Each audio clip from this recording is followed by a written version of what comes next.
우리 잠시 다윗을 한번 생각해 봅시다. 이제 하나님께서 목사님 쓸 때가 된 것 같습니다. 오늘 분열 시킨 보복사! 뭐 요즘 안 싸우는 교단이 뭐 잘 있나? 목사님이 나가시면 다들 저를 놀래요. 제가 정말 이 교회를 떠나야 한단 말입니까? 그에게 먹을 식물이 있었기에 기아의 재난을 벗어나기 위하여 우린 주님께 얻어진 근거를 이미 갖췄는데 하나님이 다시 오셔서 새 사역을 하실 필요가 있겠습니까?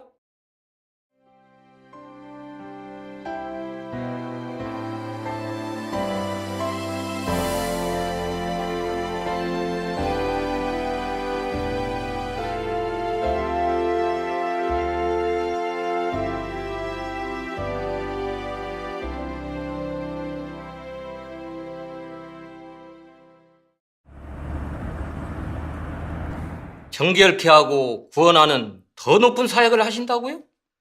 그럼 예수님이 십자가 위에서 다 이루었다고 말씀하신 건 어떻게 해석합니까? 예수님이 구원 사역을 완성하지 않으셨다고 하는데 이건 분명히 주님의 말씀을 부인하고 주님의 사역을 부인하는 거잖아요. 그래요. 예수님이 이미 이루었다고 분명하게 말씀하셨는데. 네, 이건 예수님이 친히 말씀하신 거니까 부인하면 안 되죠. 목사님, 우린 주님의 말씀을 부인하지 않습니다. 예수님이 다 이루었다고 말씀하신 건 사실 은혜 시대의 구속사역을 이루었다는 걸 가리키지 하나님 전체 경영계획을 완성했다는 걸 가리키는 게 아닙니다. 주님이 말세에 다시 오시는 때를 언급하면 예수님이 씨 뿌리는 비유, 그물의 비유, 열 처녀의 비유, 악한 포도원 농부의 비유 등등에 관해 말씀하신 걸 알고 계실 텐데 계시록에도 주님께서 마지막 때에 추수하고 고르는 사역을 하시고 심판의 사역을 하신다고 예언되어 있습니다. 만약 예수님이 이미 구원 사역의 전부를 완성하셨다면 이런 사역을 어떻게 이루시겠습니까? 그러니 예수님이 다 이루었다고 말씀하신 것은 구속사역이 완성된 것을 가리키지 인류를 구원하는 하나님의 사역이 끝났다는 걸 말하는 게 아닙니다. 그 말은 좀 일리가 있는 것 같아요. 예수님은 말세 사역을 정말 아직 안 하셨어요. 아, 예수님이 다 이루었다고 말씀하신 건 주님의 구속 사역이 이루어진 걸 가리키지 전부의 사역이 이루어진 걸 가리키는 게 아니네요. 우린 왜 몰랐을까요? 다 같이 전능하신 하나님 말씀 볼까요? 국도시대 그리스도의 발표 791페이지입니다. 사람이 보기엔 하나님이 십자가에 못 박혀 이미 하나님 도성 육신의 사역을 끝마치고 전 인류를 다 구속해 왔을 뿐만 아니라 음부의 열쇠도 잡은 것이다. 사람은 모두 하나님의 사역이 이미 철저히 이루어졌다고 여긴다. 사실 하나님이 보기엔 그의 사역을 단지 일부분만 완성한 것이다. 뭐요? 일부분? 그럴 리가요. 그는 인류를 구속만 하였을 뿐 정복하지 않았고 더욱이 사람의 사탄의 추악상도 변화시키지 않았다. 그러므로 하나님은 말씀으로 된 육신이 비록 사망의 고통을 겪었지만 결코 내가 말씀이 육신된 모든 목적이 아니다. 예수가 나의 사랑하는 아들이고 나를 위해 십자가에 못 박혔지만 그는 나의 사역을 철저히 끝마치지 않고 일부분만 하였다 라고 말씀하였다. 이어서 어린 양이 펼친 책 588페이지입니다. 사람이 모두 구속되어 사람의 죄가 다 사함받았지만 이것은 다만 하나님이 사람의 허물을 기억하지 않고 사람의 허물에 따라 사람을 대하지 않는다고 말할 뿐이다. 하지만 사람이 육체 속에서 살면서 죄에서 벗어나지 못하면 계속 범죄하면서 부단히 사탄의 타락성정을 드러낼 수밖에 없다. 이것이 바로 사람이 지내는 끊임없이 범죄하고 또 끊임없이 사함받는 생활이다. 다수의 사람들은 낮에는 범죄하고 밤에는 죄를 자백한다. 이리하여 설사 속죄제가 사람에게 영원히 유효하다 할지라도 사람을 죄악에서 구원해낼 수 없다. 이것은 구원사역의 절반만 완성하였을 뿐이다.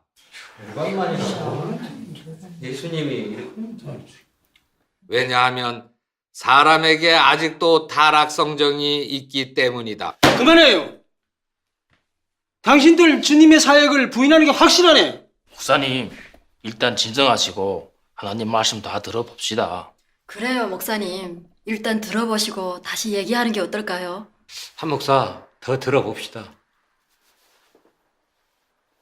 예수님이 구원사역을 절반만 하셨다고요? 예수님이 십자가에 못 박혀 온 인류를 구속하셨는데 일부분 사역만 완성했다니까 정말 받아들이기 힘드네요. 우린 비록 죄를 짓고 있지만 예수님께서 이미 인류를 구속하신 건 확실한 사실입니다. 여러분, 예수님의 속죄제가 사람에게 영원히 유효하다 할지라도 그분은 사람을 죄 속에서 완전히 구출하는 사역은 하지 않으셨습니다. 그리고 전능하신 하나님 말씀에서도 예수님이 하신 구속사역은 확실히 인류를 구원하는 사역의 절반만 완성했고 하나님 말세 사역의 기초를 다졌을 뿐이라는 것을 알 수 있습니다. 사실 예수님께 구속된 사람이 죄사함을 받았다 해도 사람 안에 타락된 본성이 여전히 깊이 뿌리 박혀 있고 사람의 성정에 아직도 오만자대, 이기주의, 간계, 시기분쟁, 정욕으로 가득 차서 다 사악을 숭상하고 돈과 지위, 명리를 탐내고 사치스럽고 타락된 생활을 추구하고 죄의 낙을 누리고 또 남을 대할 때는 사랑도 인내도 없으니까요. 심지어 가족끼리도 화목하게 지내기 어렵죠. 사람이 이런 상황에서 살면 성경 지식을 많이 안다 해도 진리를 실행할 수 없고 자신도 어쩔 수 없이 죄 속에 빠져 자제하지 못합니다. 그러니 사람의 죄성이 해결되지 않으면 하나님의 구원 사역이 끝나지 않은 겁니다. 이분들 말하는 것도 맞아요. 다 사실이잖아요. 네. 사람이 아직도 날마다 죄짓고 죄 속에서 살면서 해방받지 못했으니 하나님께서 구원사역을 더 하시는 것이 필요한 것 같네요. 사람 스스로는 정말 죄를 이겨낼 수 없는 건 저도 인정합니다.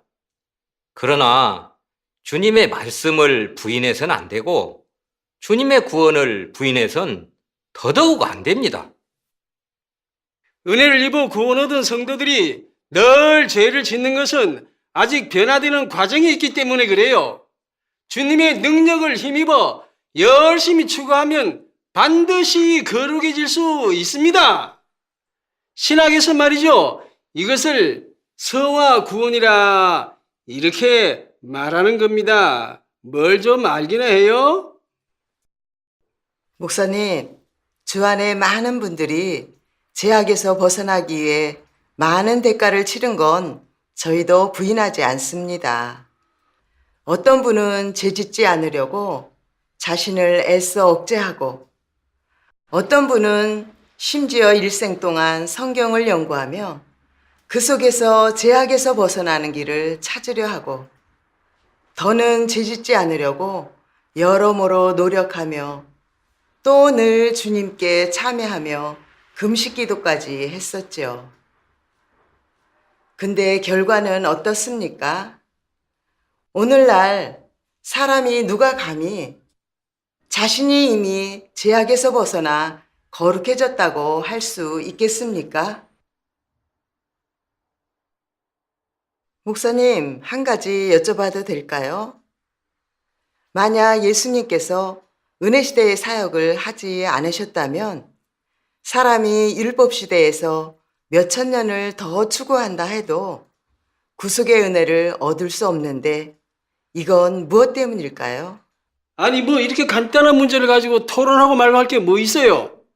네, 이건 우리가 알아야 할 한 방면의 진리와 관련되는데 바로 사람의 성정은 다 하나님의 역사에 따라 부단히 변화되는 거고 하나님이 어디까지 하시면 사람도 그만큼 변화되는 겁니다. 만약 하나님께서 새 사역을 시작하시지 않는다면 사람의 변화도 제자리에 머물러 있을 수밖에 없습니다. 율법 시대에서처럼 하나님께서 율법을 반포해 사람들에게 죄를 알게 하는 사역을 하셨지 구속 사역을 하지 않으셨기 때문에 율법 시대의 사람들이 아무리 힘써 추구한다 해도 구속의 은혜를 얻지 못한 것과 같습니다. 하지만 예수님께서 구속 사역을 이루신 후 사람이 예수님을 구주로 받아들이기만 하면 주님의 제사함의 은혜를 값없이 얻게 되었죠. 마찬가지로 하나님께서 사람을 정결케 하고 변화시키는 사역을 하시지 않는다면 예수님께 구속된 사람이 아무리 잘 추구하고 자신을 극복해도 제약에서 벗어나 거룩해질 수 없습니다. 그건 예수님께서 구속 사역만 하셨고 사람이 죄 짓는 것을 철저히 해결하는 사역은 하지 않으셨기 때문이죠. 사람의 죄성을 해결하는 사역은 하나님께서 말세에 하실 사역입니다.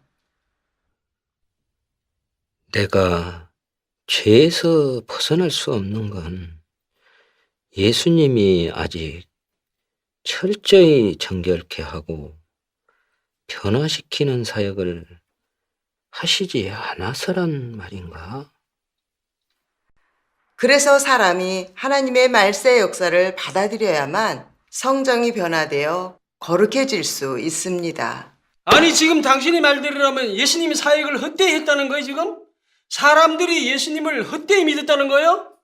여러분, 예수님을 헛되이 믿었다뇨. 그건 아닙니다. 저희가 예수님의 구원을 부인하는 게 아닙니다. 예수님의 인류를 죄 속에서 구속하신 건 부인할 수 없는 사실입니다. 그러나 하나님의 구원 사역이 단번에 끝나는 게 아니라 단계별로 시대별로 한 단계씩 앞으로 발전하는 것이라는 걸 아셔야 합니다. 단계별? 아이고 참나.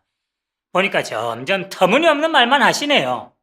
하나님의 사역은 한 단계씩 높아지고 심화되고 서로 보완하는데 어느 한 단계도 없어서는 안 됩니다. 매 단계의 사역은 다 다음 단계 사역을 위해 기초를 다진 것입니다.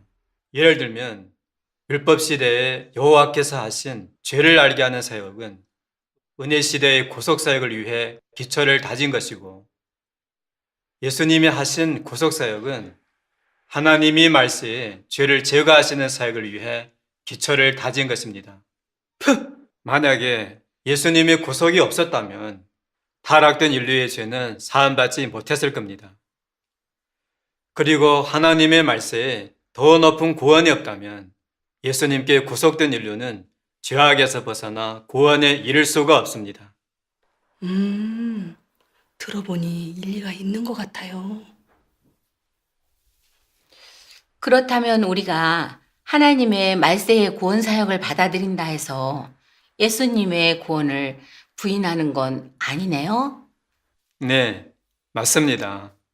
우리가 예수님께 구속된 후 하나님의 더 높은 구원을 받아들이는 건 철저히 죄악에서 벗어나 하나님의 구원을 받는 데에 달하기 위한 것입니다. 전능하신 하나님께서 말씀하셨습니다. 어린 양이 펼친 책 583페이지입니다.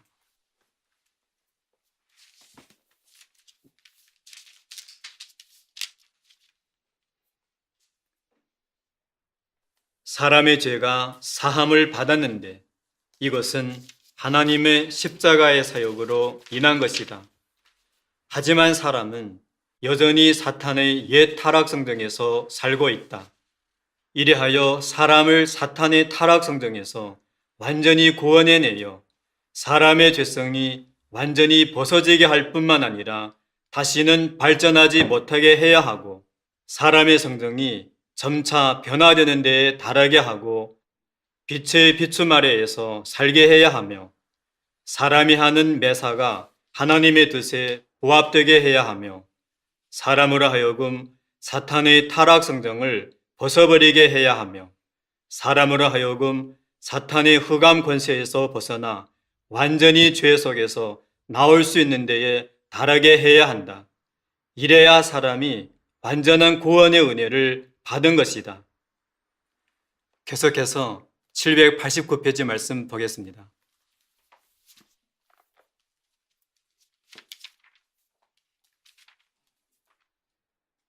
너희 이러한 죄인들이 갓 구속되어 왔는데 변화되지 않고 하나님께 온전케 되지 않고서 하나님의 뜻에 맞을 수 있겠는가? 현재 너 같은 옛사람, 예수가 너를 구원해 온 것은 틀림없다. 네가 죄에 속하지 않는 것은 하나님의 구원으로 인한 것이지만 너에게 죄가 없고 더러움이 없다고는 증명할 수 없다. 네가 변화되지 않고 어떻게 거룩해질 수 있겠는가? 너희 안이 아직도 더러운 뿐이고 이기적이고 비열하면서도 네가 예수와 함께 강림하고 싶어 하는데 그렇게 좋은 일이 있겠는가? 네가 하나님을 믿음에 있어서 한 단계의 과정이 적은데 다만 구속되었을 뿐 변화되지 않은 것이다. 하나님의 뜻에 맞으려면 반드시 하나님이 친히 역사하여 너를 변화시키고 정결케 해야 한다. 그렇지 않으면 너는 구속되기만 하고 거룩함에 달할 수 없다. 이러면 너는 하나님과 함께 복을 누릴 자격이 없다.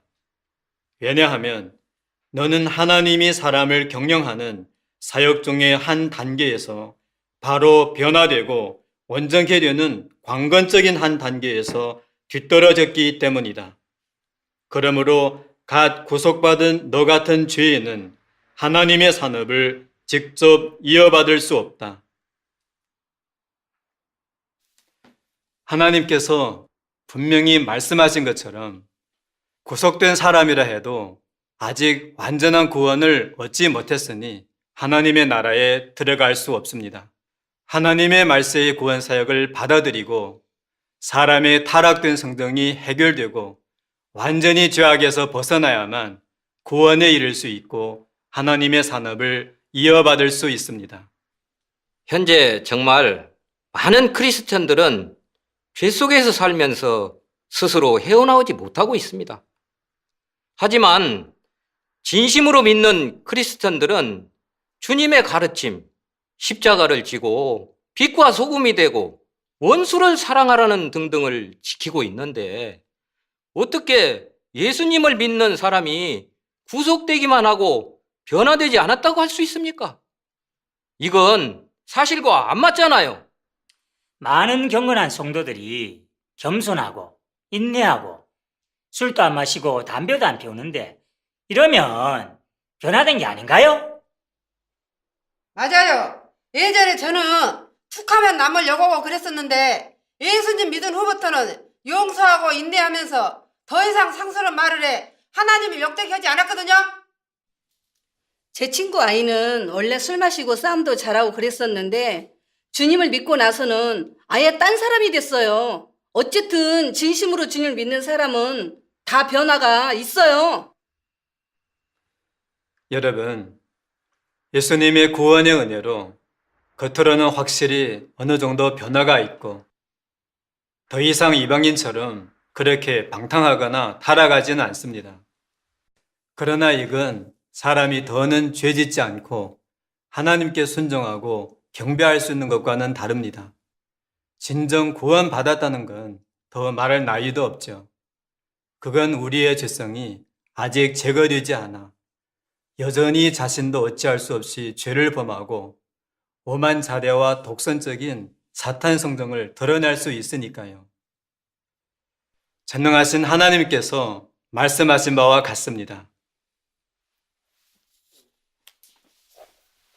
1082페이지. 행위 변화만으로는 오래가지 못한다. 만일 사람의 생명 성정이 변화되지 못한다면 조만간 흉한 몰골이 드러날 것이다. 하나님이 역사하여 사람을 구원하는 것은 사람의 좋은 행위를 장식하는 것이 아니라 사람의 성정을 변화시켜 사람으로 하여금 환골탈태하여 새 사람이 되게 하기 위한 것이다. 그러므로 하나님이 사람을 심판하고 형벌하고 실현하고 연단하는 것은 다 사람의 성정을 변화시켜 절대적으로 하나님께 순복하고 충성하며 정상적으로 하나님을 경배할 수 있는 데에 달하게 하기 위한 것이다. 이것은 하나님 역사의 취지이다. 사람에게 좋은 행위가 있는 것은 하나님께 순복하는 것과는 다른 것이고 그리스도와 합하는 것과는 더욱 다른 것이다. 하나님의 말씀에서 보시다시피 진정 구원받은 사람은 겉면에 좋은 행위만 있는 게 아니라 사람 안에 타락된 성정이 정결함을 얻고 절대적으로 하나님께 충성하고 순종할 수 있고 더 이상 하나님을 거역하거나 대적하지 않는 것입니다. 만약 사람에게 좋은 행위만 있고 생명 성정의 변화가 없고 늘 죄짓고 하나님을 대적할 수 있다면 이는 구원받은 사람이 아닙니다. 나는 이 말을 받아들일 수 없습니다. 우리에게 어떤 성도들은 늘 주님을 위해서 봉헌하고 인내하고 주님을 위해서 고생스러이 사역하면서 어떤 환란이 닥쳐도 주님을 떠나지 않았습니다. 이들의 믿음이 주님의 칭찬을 받을 수 없단 말입니까? 이들이 하나님께 순종하고 충성하는 게 아니란 말이에요? 목사님, 이런 겉면의 좋은 행위는 하나님에 대해 순종과 충심이 있다는 걸 뜻하지 않습니다. 예를 들어 사람이 잠시 겸손과 사랑이 있을 수는 있지만 수시로 또 오만자대, 이기주의, 비열함 이런 타락된 성정을 드러내는데 이것은 사람의 본성 실질이 타락되고 거룩하지 않다는 걸 설명합니다. 그리고 그때 유대교의 서기관과 바리새인들과 같습니다. 그들이 겉으로는 경건하고 충심과 인내가 있어서 사람들의 칭찬을 얻을 수 있었지만 예수님이 오셔서 역사하실 때는 찾고 구하지도 고찰하지도 않고 미친 듯이 거짓 증거하면서 예수님을 정죄하고 모함하고 나중에는 예수님을 십자가에 못 박기까지 했었죠. 이 사실에서 충분히 증명하다시피 겉면의 좋은 행위는 사람의 생명 성정이 거룩하다는 걸 뜻하지 않고 사람이 진정 구원받았다고는 더욱 증명할 수 없습니다. 자꾸 구원받는다 말하는데 그럼 어떻게 해야 구원받은 겁니까? 예수님 믿고 변화가 좀 있으면 구원받은 거 아닌가요? 그래요. 근데 어떻게 구원받지 못했다고 하죠? 여러분, 진정 하나님께 구원받은 사람은 겉면에 좋은 행위만 있는 게 아니라 제일 중요한 건 진리를 추구해 진리를 깨닫는 것으로 인해 타락된 성정이 변화되고 절대적으로 진리를 실행하고 하나님께 순종할 수 있는 것입니다. 겸손하든 인내하든 서로 사랑하든 다 겉면의 행실이 아니라 자연적인 유로이고 생명의 유로이니 시간과 환경의 검증을 이겨낼 수 있습니다. 그와 달리 은혜를 입어 구원 얻은 사람은 단지 겉면의 행위에만 변화가 조금 있을 뿐 진리를 모르고 안에 타락된 성정이 변화되지 않았고 사물을 보는 관점이 바뀌지 않았기 때문에 여전히 세상, 돈, 지위, 명리를 좋아하고 육체적 안위를 탐할 수 있고 여전히 세상의 사악한 조류를 따르고 하나님을 배반할 수 있습니다. 그러나 진정 구원받은 사람은 하나님의 말세 사역 중에서 진리를 깨닫고 인생관과 가치관이 바뀌고 진리를 얻는 가치와 의의를 알고 부정적인 사물에 대해 분별이 있기 때문에 세상과 거룩히 구별되어 더는 사탄에게 미혹되거나 유혹되지 않고 하나님에 대해 대적과 배반이 없으며 완전히 하나님의 말씀에 의해 살아갈 수 있습니다. 선교사님의 말씀대로라면 은혜 시대의 구원과 말세의 구원은 다른 거잖아요. 네, 그럼요. 은혜 시대의 구원과 말세의 구원은 실제상 완전히 다른 두 개념인데 여기에 실질적인 차이가 있습니다. 진정 구원받는 이 문제에 관해서 전능하신 하나님께서 어떻게 말씀하셨는지 같이 보실까요?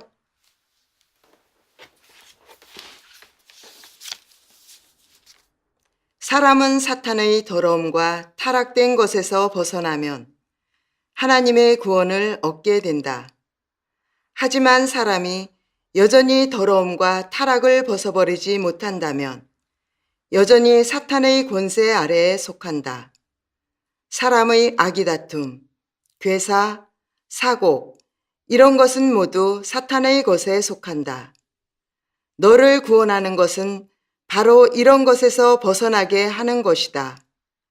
하나님의 역사는 틀릴 리가 없는데 다 사람을 구원하여 흑암에서 벗어나도록 하기 위해서이다. 사탄의 권세 아래에서 살면 너는 하나님을 창현할 수 없고 더러운 것에 속하여 하나님의 산업을 이어받을 수 없다. 내가 정결케 된 후, 온전케 된 후에는 거룩한 사람이고 정상적인 사람이어서 하나님의 축복을 받고 하나님의 즐거움을 얻게 된다. 전능하신 하나님의 말씀에서 보시다시피 인류가 진정 구원받는 표준은 바로 죄악에서 벗어나 거룩해지는 것입니다.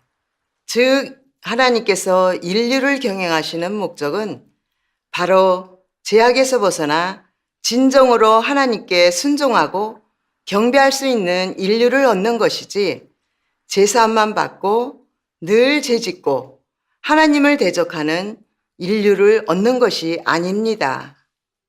그래서 진정 구원받은 사람은 예수님께 구속된 후 또 하나님의 말세의 심판 사역에서 철저히 정결함을 얻은 사람입니다. 즉, 진실로 진리를 깨닫고 하나님의 말씀을 생명으로 하는 사람입니다. 사람의 원래 그 오만, 괴사, 이기주의, 탐욕, 사악 등등 타락된 성정이 변화되어 완전히 하나님의 말씀의 지배를 받을 수 있고 진리에 의해 살 수 있고 사탄의 본성이 안에서 작용을 일으키지 못합니다. 그래서 어떤 시련과 환란이 닥치든지 간증을 굳게 설 수 있고 불평이 조금 더 없고 자신의 선택이 없이 여전히 하나님을 찬양하고 하나님께 순종할 수 있습니다. 하나님께서 이런 사람을 다시 사탄에게 넘겨주실지라도 사탄이 더는 타락시킬 방법이 없습니다. 이런 사람이야말로 진정 구원받은 사람입니다. 이것이 진정 구원받는 것의 진실한 의의입니다. 이 사람들 말대로라면 우리가 아는 구원은 진정한 구원이 전혀 아니네. 여러분, 은혜 시대의 구원과 말세의 구원의 실질상에서의 구별은 분명히 알 수 있습니다. 은혜 시대의 구원은 단지 사람의 죄가 사함받아 더는 정죄받지 않는 걸 가리킬 뿐 사람이 죄를 범하는 근원은 아직 해결되지 않았습니다. 그러나 말세의 구원은 사람이 하나님의 말세의 정결 사역을 다 경력한 후에 진리를 얻고 죄악에서 벗어나 거룩해져 하나님께 얻어지는 것을 가리킵니다. 만약 예수님의 구속만 받아들이고 하나님의 말세 구원을 받아들이지 않는다면 영원히 죄의 속박과 통제에서 벗어날 수 없습니다. 그러니 말세에 하나님이 오셔서 역사하시는 건 바로 우리가 범죄하는 문제를 근원에서부터 해결하는 것입니다. 죄의 문제를 근원에서부터 해결해요? 무슨 말이죠? 사람이 범죄하는 문제를 해결받지 못했다고요? 죄의 근원이 도대체 뭐요? 그럼 죄의 근원이 뭔지 얘기해 보시죠. 여러분, 사람이 범죄하는 근원 문제에 관해서 만약 하나님께서 친히 알려주지 않으셨다면 우린 아무도 알 수 없습니다. 먼저 전능하신 하나님의 말씀을 같이 볼까요? 어린 양이 펼친 책 455페이지입니다.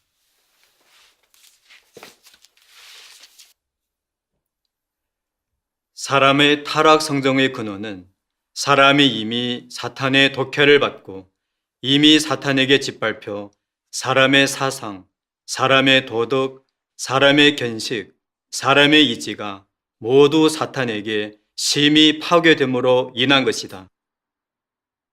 사람이 하나님을 대적하고 진리를 깨닫지 못하는 까닭은 바로 사람의 근원적인 것들이 이미 사탄에게 타락되어 전혀 하나님이 본래 창조한 그런 것이 아니기 때문이다.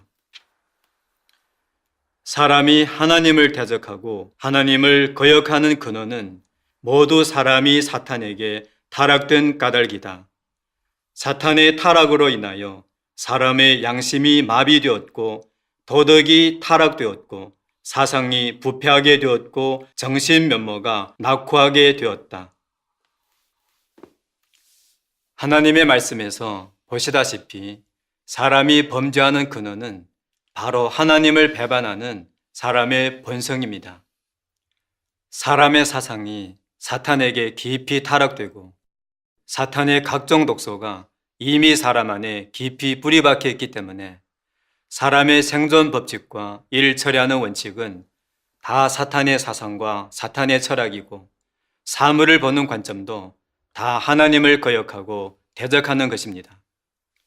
그래서 사람이 사탄의 사상과 철학에 따라 일을 처리하면 곳곳에서 하나님을 대적하고 하나님을 거역할 것입니다.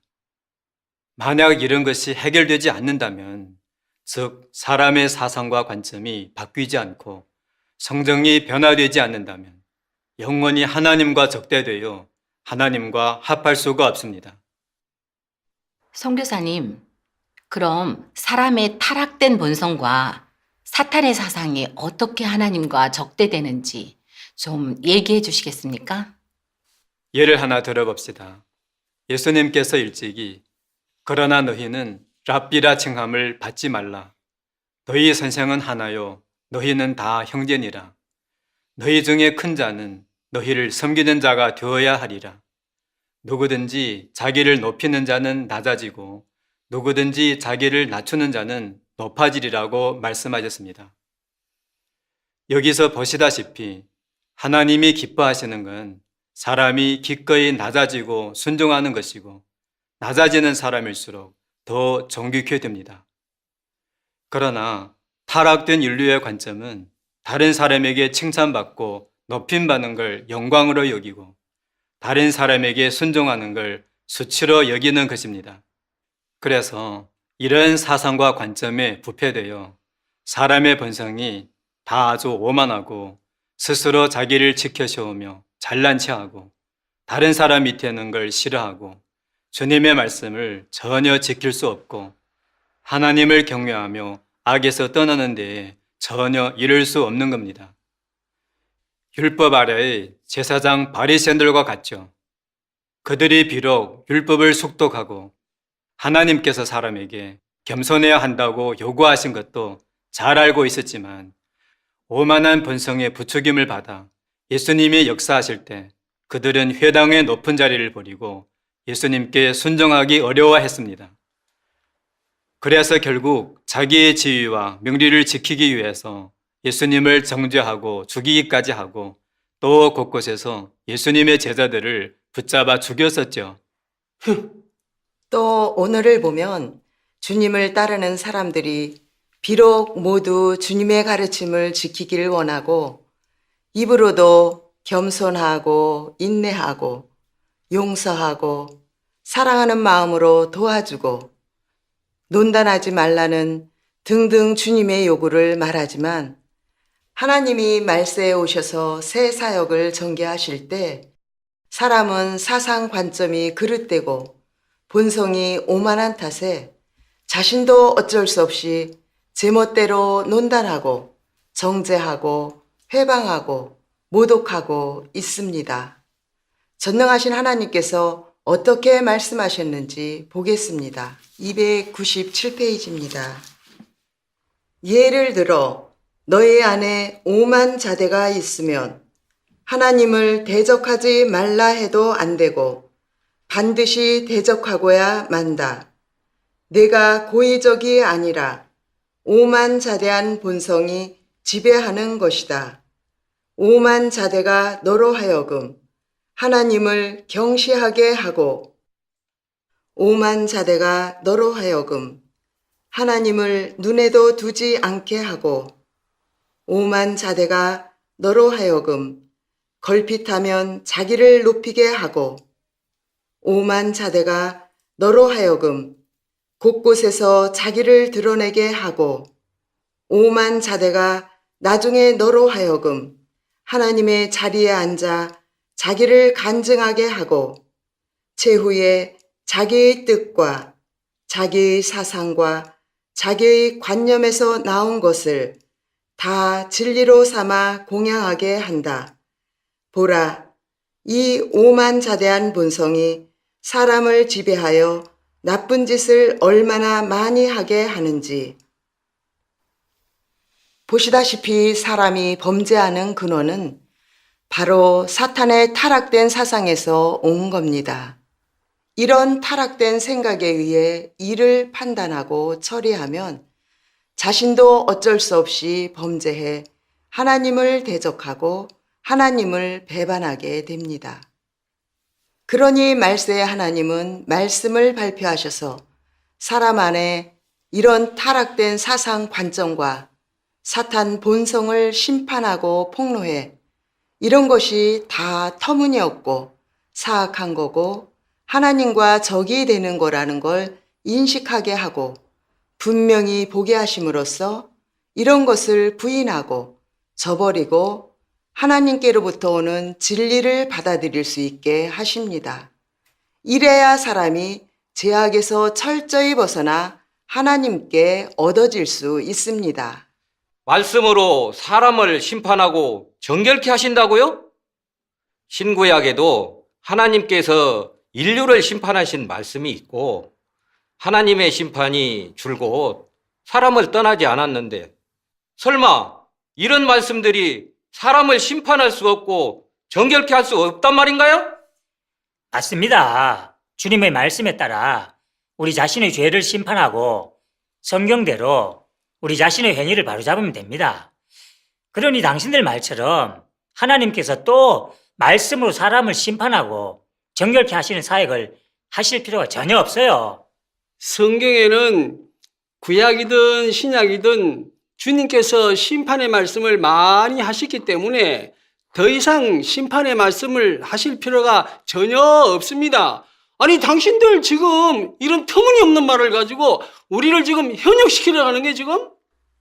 여러분, 하나님이 신구약에서도 비록 엄한 말씀을 얼마간 하셨지만 그런 말씀은 하나님이 말세에 발표하신 심판의 말씀과는 다릅니다. 율법 시대와 은혜 시대에서 언급한 심판은 단지 그때의 배경에 근거해 사람을 제재하고 질책하는 말씀일 뿐이지 사람의 본성을 폭로하는 것이 아니고 사람 안의 마음과 생각을 폭로하는 것도 아닙니다. 그건 율법 시대에 여호와께서 하신 사역이 주로 율법을 반포해 율법으로 사람을 인도하는 사역이기 때문이죠. 사람이 만일 율법을 어기면 심판받게 됐는데 이것은 단지 율법을 범한 개인이나 일부 사람들에 대한 제재에 불과합니다. 그리고 은혜 시대에 예수님이 하신 것은 주로 구속사역인데 그분의 질책의 말씀은 단지 당시 유대 바리새인들을 놓고 하신 것입니다. 심판사역은 하나님께서 말세에 하시는 것입니다. 그래서 전능하신 하나님께서 진리를 발표해 사람의 본성실질을 폭로하고 사람의 언어와 행위를 해부하고 사람의 불의와 폐역을 심판하셔서 사람으로 하여금 거스를 수 없는 하나님의 공의로운 성품을 인식하게 하고 자신의 타락된 진상도 알게 해 하나님을 경외하며 악에서 떠날 수 있고 정결함을 얻어 하나님께 진정 구원받을 수 있게 하십니다. 뭐요? 사탄 본성을 드러내고 사람의 언어와 행위를 해부한다고요? 이건 고의로 미혹시키고 있는 거잖아. 여러분, 전능하신 하나님의 말씀을 같이 볼까요? 어린 양이 펼친 책 42페이지입니다.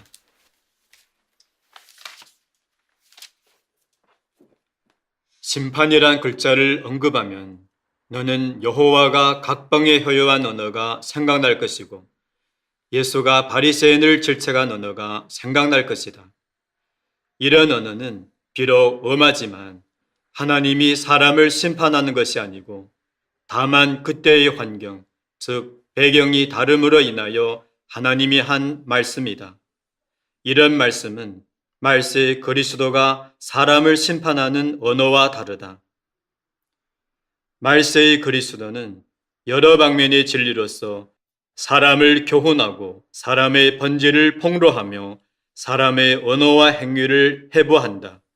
이런 언어에는 여러 방면의 진리가 포함되어 있는데 예를 들면 사람의 본분, 사람이 하나님께 어떻게 순복하는가, 하나님께 어떻게 충성하는가, 사람이 어떻게 정상인성을 살아내야 하는가, 하나님의 지혜, 하나님의 성품 등등이다. 이런 언어는 모두 사람의 본질을 겨냥한 것이고 사람의 타락 성정을 겨냥한 것이다. 특히 사람이 어떻게 하나님을 저버렸는가를 폭로한 그런 언어는 더욱 사람이 본래 사탄의 화신이고 하나님의 적세력임을 겨냥해 말한 것이다. 하나님이 심판의 사역을 하는 것은 두세 마디 언어로 사람의 본성을 다 말해내는 것이 아니라 장기적인 폭로, 대처, 수리를 하는 것이다. 이 각종 방식의 폭로, 대처와 수리는 일반적인 언어로서 대처할 수 있는 것이 아니라 사람에게 전혀 없는 진리로서 대처하는 것인데 이러한 방식을 비로소 심판이라고 한다. 이러한 심판이라야 사람을 굴복시킬 수 있으며 사람으로 하여금 하나님에 대하여 마음으로도 감복하고 말로도 탐복하게 할 뿐만 아니라 하나님에 대하여 진정한 인식이 있게 할 수 있다. 전능하신 하나님의 말씀은 우리에게 말세에 하나님이 하시는 것은 주로 말씀으로 사람의 타락된 성정을 심판하고 정결케 하는 사역이자 각기 종류대로 되게 하는 사역이고 더욱이 시대를 끝마치는 사역이라는 걸 분명하게 알려줍니다. 이 사역은 하나님께서 하나님을 대적하는 인류의 본성실질을 겨냥해 말씀하고 역사하시는 겁니다. 하나님의 말세 역사를 받아들인 사람은 다 하나님이 심판하고 정결케 하실 대상입니다. 아, 이제야 좀 알겠네요. 하나님의 말세 심판은 사람을 정결케 하고 변화시키기 위한 거였군요. 이건 주님께서 언급하신 심판과는 다르네요. 목사님, 어떻게 생각하세요?